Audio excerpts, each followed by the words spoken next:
Story 1.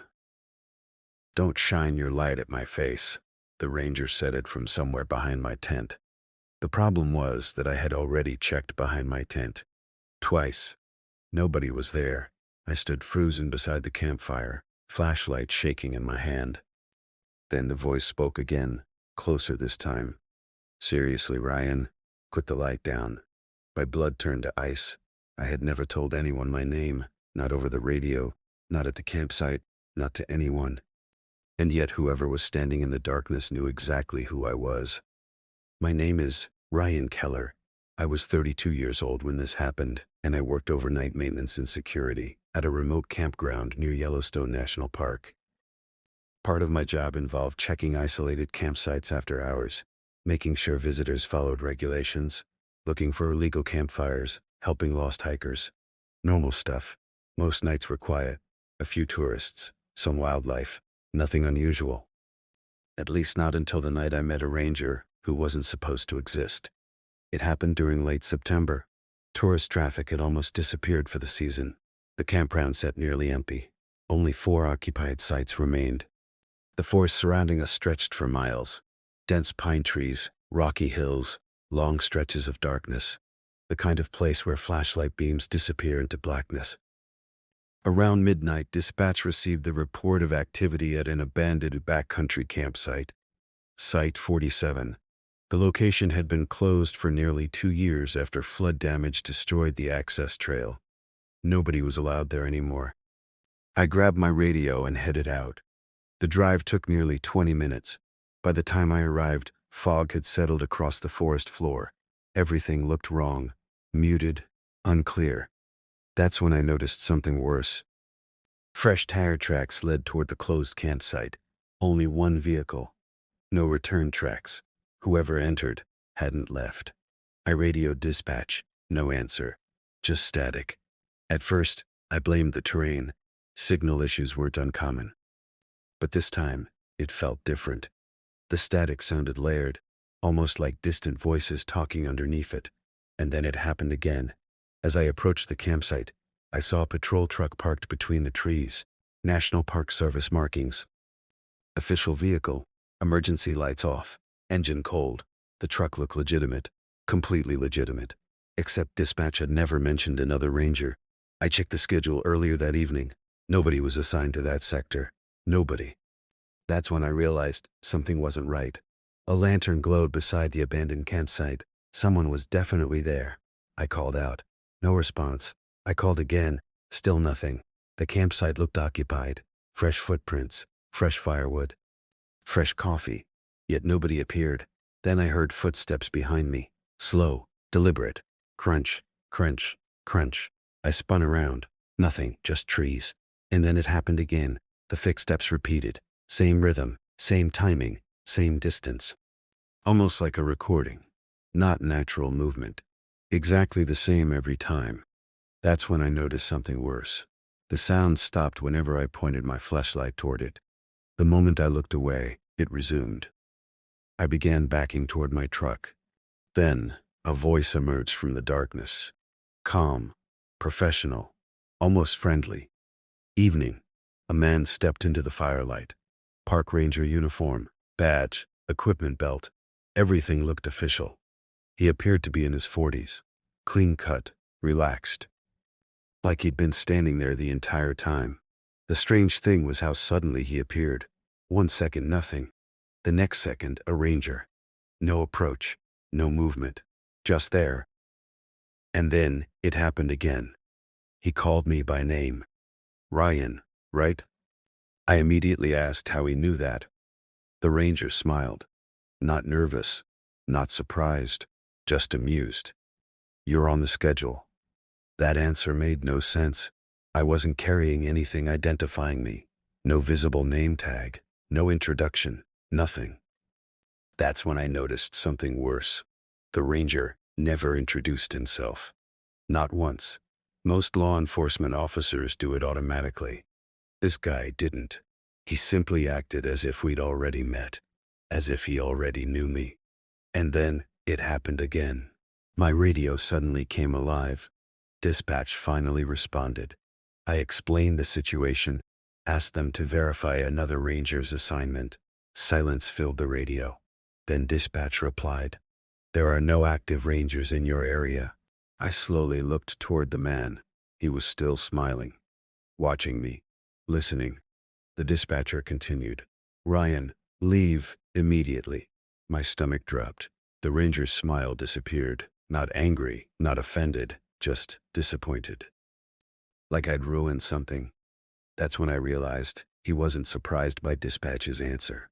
He expected it. The ranger slowly stepped closer. "Radio reception's bad out here." His tone remained calm, comforting, professional. "Why don't you hang up?" Every instinct screamed at me not to.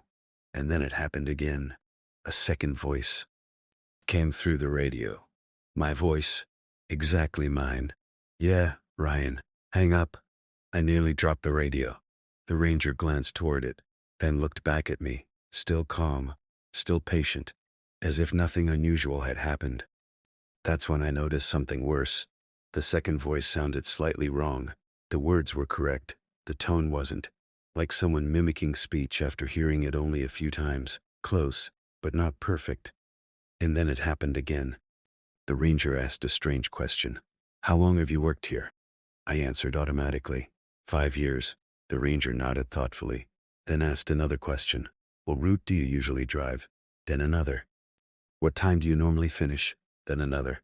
"What radio channels do you use?" That's when I realized he wasn't making conversation.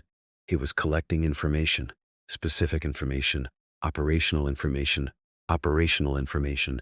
almost like an interview or training. And then it happened again. Headlights appeared through the trees. Relief flooded through me. Another vehicle. Finally, back up. The ranger immediately turned toward the lights. For the first time, he seemed uncomfortable, not scared, concerned. The approaching truck belonged to Ranger Mitchell, a real ranger, someone I'd known for years. The moment Mitchell stepped out, everything changed. The mysterious ranger vanished. Not ran, not hid, not hid. 1 second present, next second gone. No sound, no movement, nothing. That's when I noticed something worse. The footprints around the campsite remained. Mitchell and I examined them carefully. Only one set existed. It was better than Swan. The ranger's footprints. Yet every track stopped 10 feet from where we'd been standing. No departure trail, no continuation, nothing. The prints simply ended, exactly like someone had disappeared. And then it happened again. Inside the abandoned patrol truck, we found paperwork, patrol logs, inspection reports, maintenance forms. Everything appeared legitimate. Every document carried the same ranger name, Ranger David Mercer. The problem? No ranger by that name had ever worked in the park. Not currently, not historically, not ever. Personnel records confirmed it. That's when I realized the situation was becoming impossible. The truck existed. The campsite existed. Yet the person connected to them didn't. At least officially. Weeks passed. I tried forgetting about it. Then strange reports began appearing. Other employees described encounters with a ranger matching the same description. Always at night. Always alone. Always asking questions. Questions about schedules, routes, names, procedures. And then it happened again. One maintenance worker received directions from the mysterious ranger. Directions that prevented him from driving into a major landslide.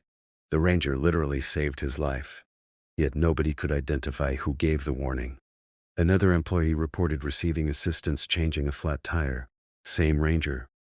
Same description. Same non-existent name. That's when I noticed something worse.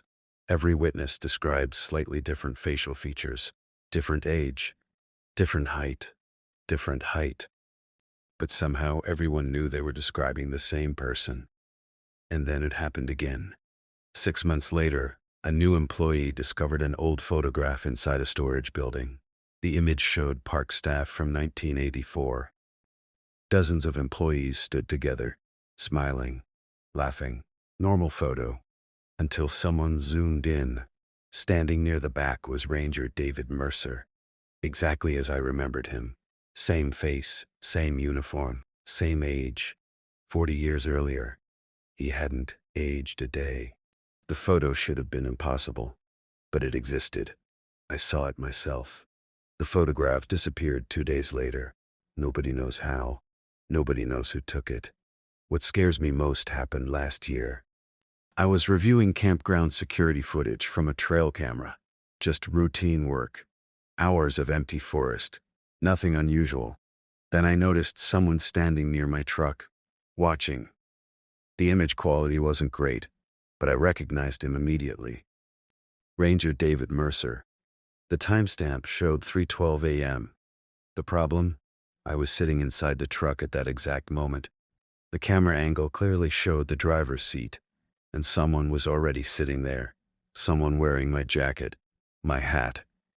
My face wasn't visible, but the build was mine. The figure looked exactly like me. David Mercer stood outside the truck watching that person for nearly 3 minutes. Then he nodded, like he approved of something. The footage ended seconds later. No explanation, no answers, nothing. Sometimes I wonder if the ranger was trying to copy people. Sometimes I wonder if he was replacing them. But the possibility that keeps me awake is much worse. Because every employee who reported meeting him eventually stopped seeing him. Every employee except me. 3 weeks ago, I returned to Site 47. The campsite was empty. The forest was silent. Nothing unusual. Until I found a patrol log sitting beside the fire. Ring. Fresh. Recent. The final entry contained only one sentence, written neatly across the page. Ryan finally looks right. I don't know who wrote it. I don't know what it means. But every now and then, during late-night patrols, I catch someone standing beside my truck in the reflection of the window. A ranger, watching, waiting, studying. And whenever I turn around, nobody is there. Story 2. I almost walked right past the backpack. The radio on my shoulder was screaming for me to get off the trail. A storm was moving in, visibility was collapsing, and somewhere in the darkness ahead, someone was running. I could hear their footsteps. Fast. Panicked. Getting closer. Then, I opened the backpack and found my own patrol log inside. Not a copy. Not something similar. My actual patrol log. The one sitting in my truck. The one I had used earlier that night. But that wasn't the worst part. Written across the first page in black marker were 3 words. Found, Ryan Carter. Underneath was tomorrow's date. My name is Ryan Carter. I was 28 years old, and I worked overnight trail security near Glacier National Park in Montana. Most of my shifts involved checking remote hiking roads, monitoring restricted areas, and assisting park rangers during emergencies.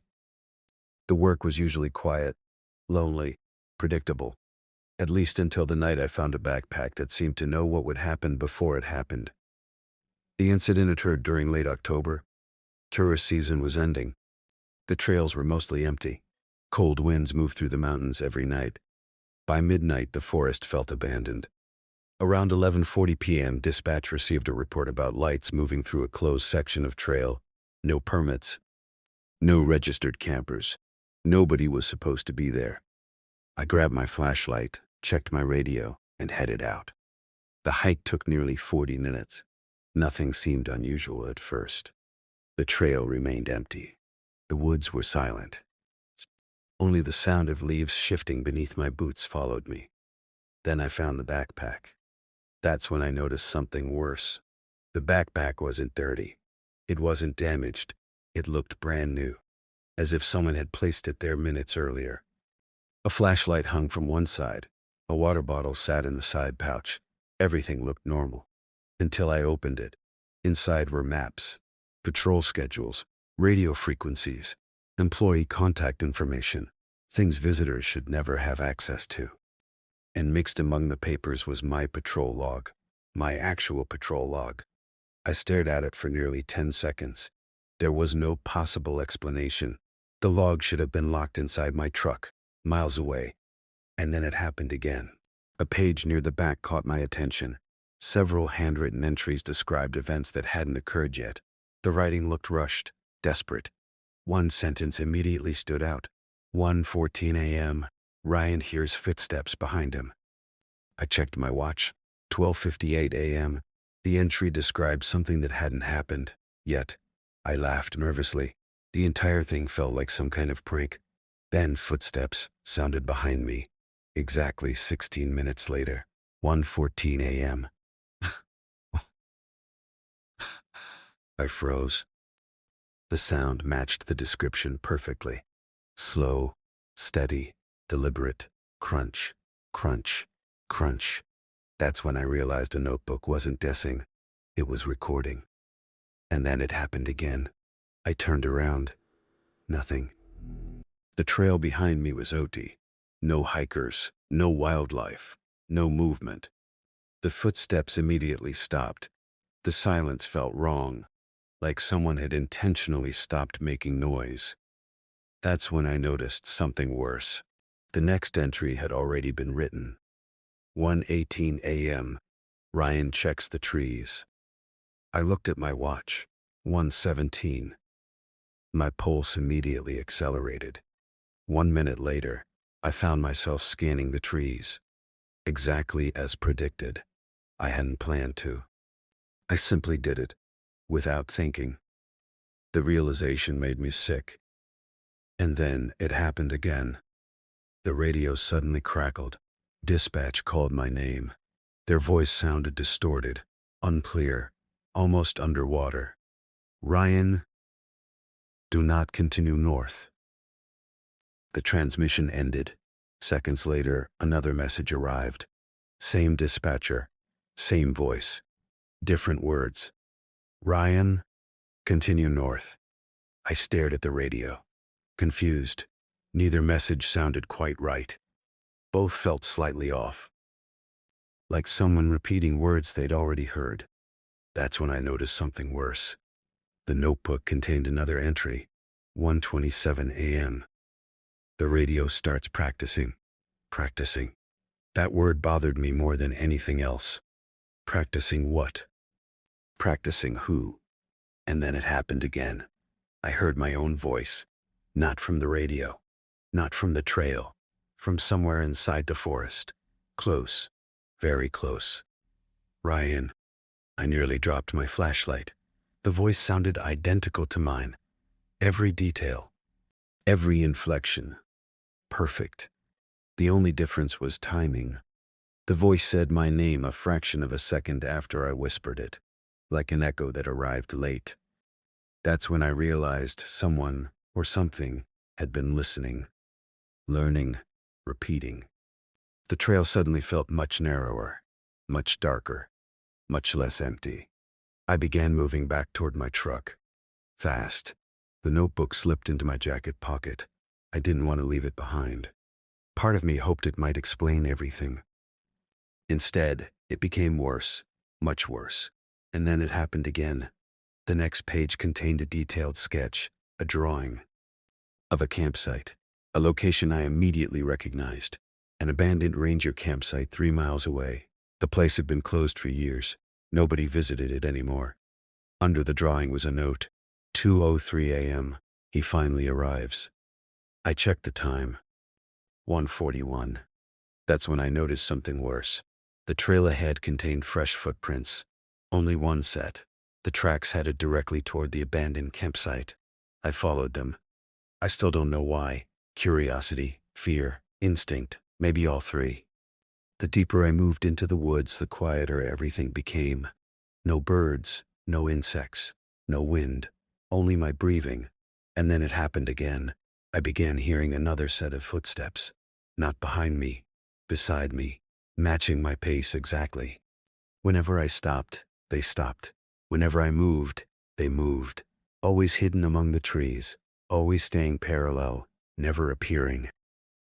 The abandoned campsite appeared at 2:01 a.m. Exactly as predicted. My stomach dropped. The notebook had been right about everything. The campsite looked untouched, empty, silent. At first, then my flashlight landed on the tent. A single green tent sat near the fire ring, fresh, new, occupied. Someone was inside, And then it happened again. The zipper slowly opened, not all the way, just enough. A hand emerged. My hand. I know how insane that sounds. But I recognized every detail. The scar near but the final point is that the whole breath can begin. The hand withdrew immediately. The tent fell silent. That's when I noticed something worse. The notebook contained one final entry. The writing looked shaky, panicked, different from the others. It read, 2:04 a.m. Don't let him see you. I looked at my watch. 2 minutes remained. I backed away from the tent, slowly, carefully, trying not to make noise. Then the tent zipper opened completely, and someone stepped out.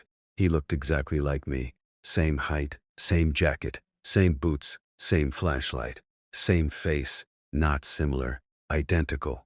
For a moment neither of us moved, neither of us spoke. We simply stared at each other. Then he smiled. A calm, friendly, professional smile. The same smile I use when talking to lost hikers. That's when I realized something terrifying. He wasn't surprised to see me. He expected me. And then it happened again. His radio activated. My radio call sign came through the speaker. Not his. Mine. Dispatch asked for a status update. The man answered, using my voice, perfectly. Everything's fine. I couldn't breathe.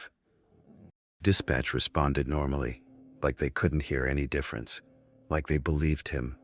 The copy smiled wider. Then he turned and walked into the darkness, not running, not hiding, leaving, like his work was finished. I chased him. For maybe 30 seconds, then he vanished. Gone. No footprints, no sounds, nothing. That's when I noticed something worse. The abandoned campsite was empty again. No tent, no equipment, no signs anyone had ever been there. Only the notebook remained. And then it happened again. The next morning I returned with park rangers. We searched the area. Nothing. No backpack, no notebook, no campsite, no evidence. The trail looked untouched. Everyone assumed exhaustion had affected my judgment. Maybe they were right. Maybe. But 6 months later, something happened that still keeps me awake. A missing hiker was recovered alive after spending 2 days lost in the forest. During questioning, he mentioned meeting a trail security officer, someone who gave him directions, someone who helped him survive. The hiker described the officer perfectly. My face, my voice, my uniform. The problem, I wasn't working that night. I was home, asleep. The hiker even showed investigators a photograph, a blurry image taken on his phone. The picture clearly showed me standing beside him. Except it wasn't me. I know because of one detail. The figure wore my badge. But the badge number was wrong. Only one digit. Just one. Almost correct, like someone had copied it from memory. The image disappeared from evidence storage 3 days later. Nobody knows how. Nobody knows who removed it. But sometimes, during night patrols, I hear footsteps matching my pace through the trees. And every now and then my radio activates before I touch it. A voice responds before I finish speaking. My voice.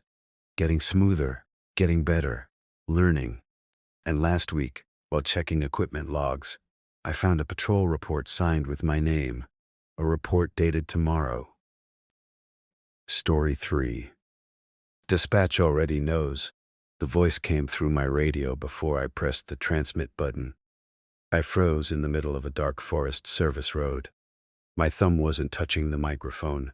I hadn't spoken a single word. Yet the radio had just answered the question I was about to ask. Then the voice added something worse. Don't tell them what you saw at mile marker 14. My blood turned cold, because that was exactly what I had been about to report. My name is Ethan Cole. I was 31 years old when this happened, and I worked night patrol for a wilderness security division operating inside a national forest in western Colorado. The forest covered hundreds of square miles. Most nights involved routine patrols, checking campsites, inspecting locked access roads, responding to occasional trespassing complaints. Nothing dramatic. Most of the time I spent hours completely alone, just me, my truck, my flashlight, and the radio.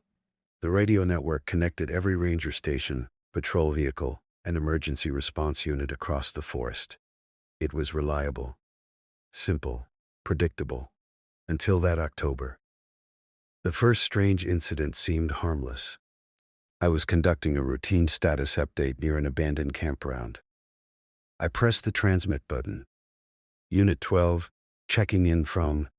Before I finished speaking, dispatch replied. Copy, abandoned campground, no activity.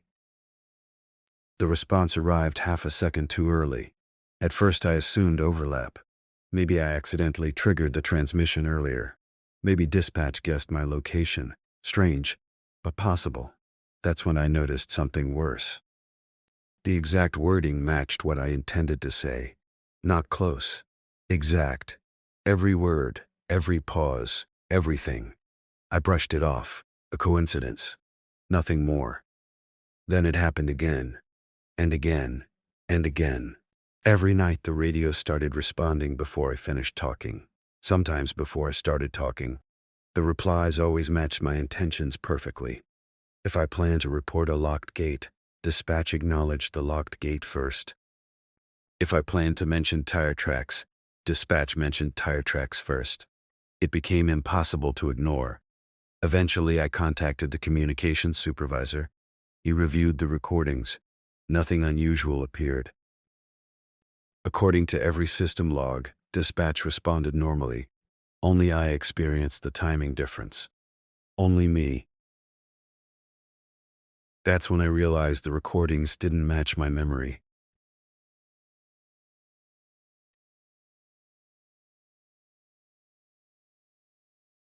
Around 1:20 a.m., I discovered fresh footprints near a restricted fire lookout tower. The prints led into the trees. No vehicle nearby, no camping permits issued, no reason for anyone to be there. I reached for the radio. Before I could speak, the voice answered. One person. Heading north. I stared at the radio. The transmission continued. Don't follow him. The voice wasn't dispatch. Not exactly. It sounded close. Close enough to fool someone distracted. But not identical.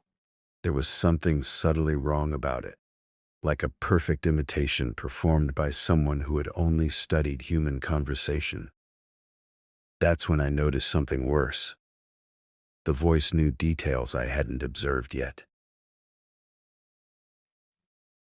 I followed the footprints anyway.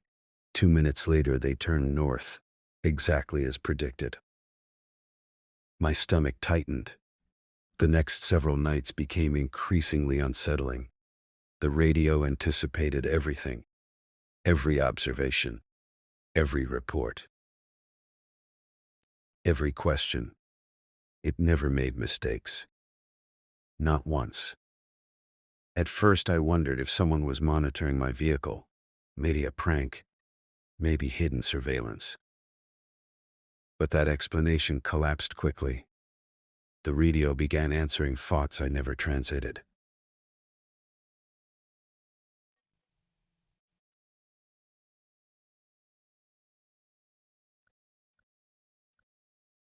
One night I considered stopping for coffee during patrol. The radio immediately crackled. Coffee machine is broken. I hadn't touched the microphone. I hadn't spoken aloud. The thought never left my head. That's when I realized something impossible was happening. And then it happened again. At exactly 2:17 a.m. every night, the radio activated by itself. No incoming calls, no dispatch requests, just static. Followed by a voice. Always the same voice.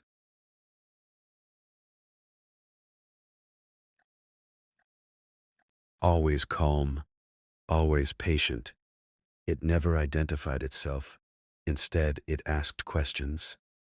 Simple questions. Questions about me. Why did you transfer here? Do you live alone? How often do you call your brother? The questions felt personal, targeted, carefully chosen. I never answered.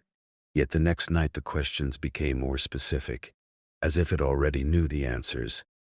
That's when I noticed something worse. The questions matched information from employee records.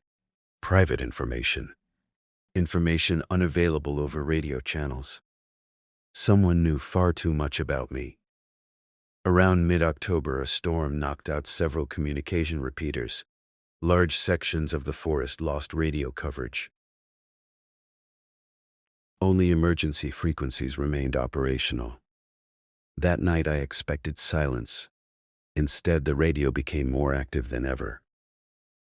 The voice contacted me repeatedly, every few minutes, sometimes every few seconds.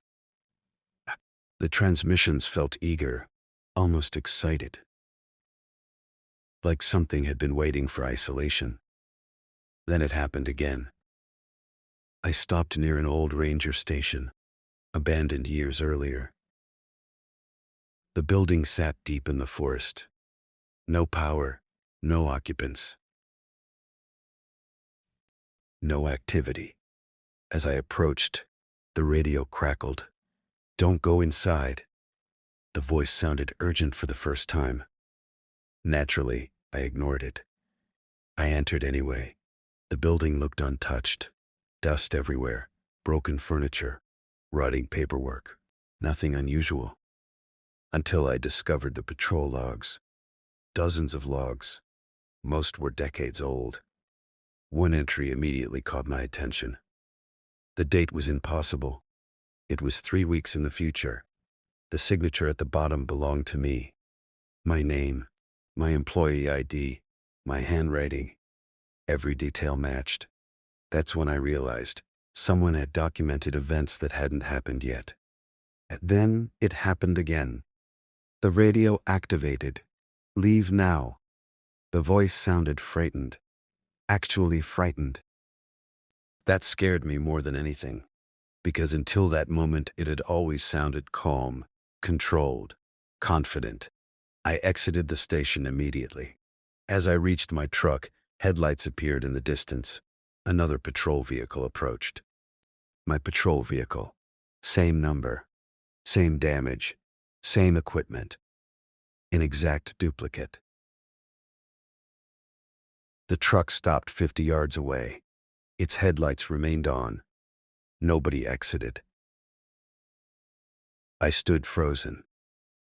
The radio whispered, "Don't let him see you."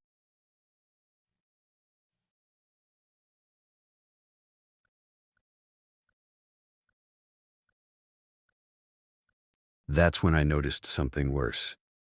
Someone sat inside the duplicate truck, watching, not moving, just watching. I drove away. Fast. Faster than procedure allowed. The duplicate vehicle never followed. At least not visibly. But the radio transmissions changed after that night. They became personal, direct, specific. The voice stopped predicting events. Now it discussed them afterward, almost like a supervisor reviewing performance. "You shouldn't have entered the station. You took the wrong route. You saw him too early." The wording bothered me, especially that last sentence. Too early, as if I was always supposed to see someone eventually.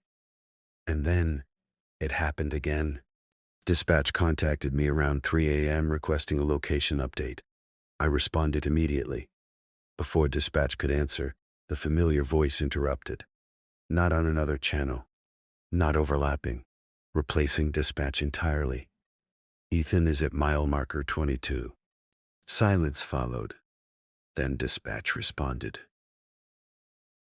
Confused. "Ethan, who just answer for you?" I nearly drove off the road. For the first time, someone else had heard it. I wasn't imagining things. The voice existed. The following investigation produced nothing. No unauthorized transmissions. No signal sources. No hardware problems. Nothing. Officially, the event never happened. Unofficially, dispatch stopped assigning me solo patrols. For a while.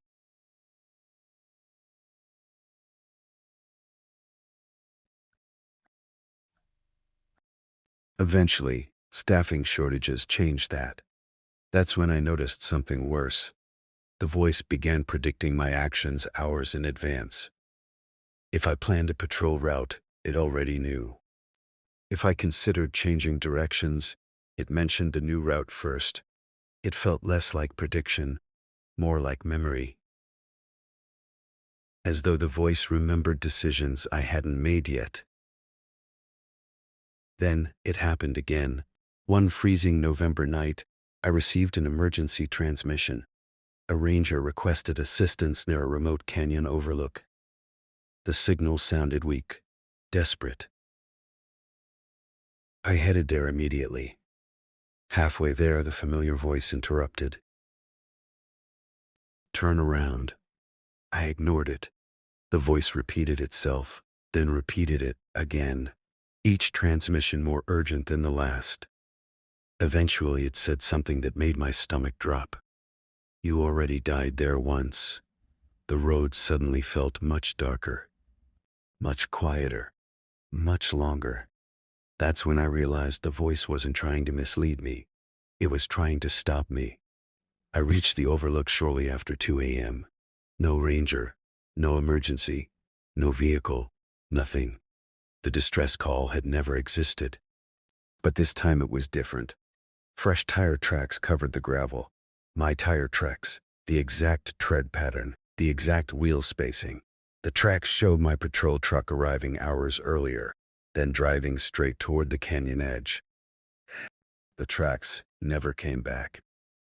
I stood there staring at them, unable to move, unable to think. The radio activated one final time. The voice sounded exhausted, almost defeated. "Now you understand." That's when I noticed something worse.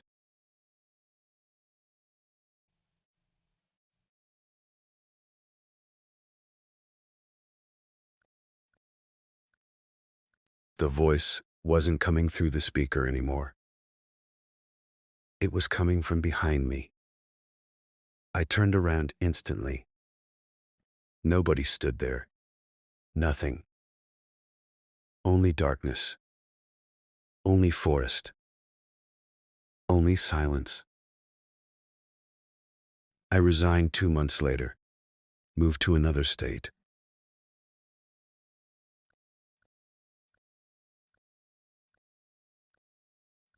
Changed careers completely.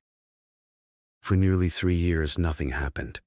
No strange radios, no duplicate vehicles, no impossible patrol logs, nothing. Then last month, a package arrived. No return address.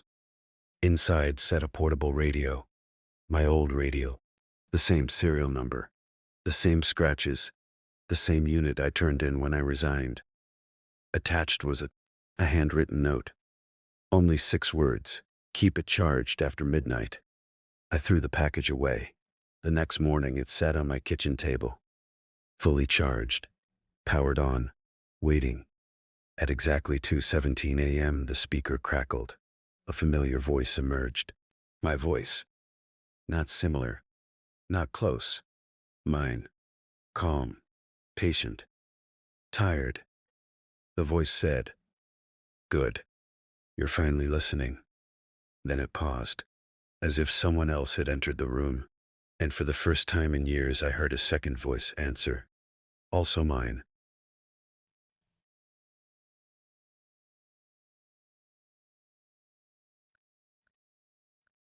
One of them quietly asked, "Does he know which one of us is original yet?" The other voice laughed. And neither one sounded human anymore.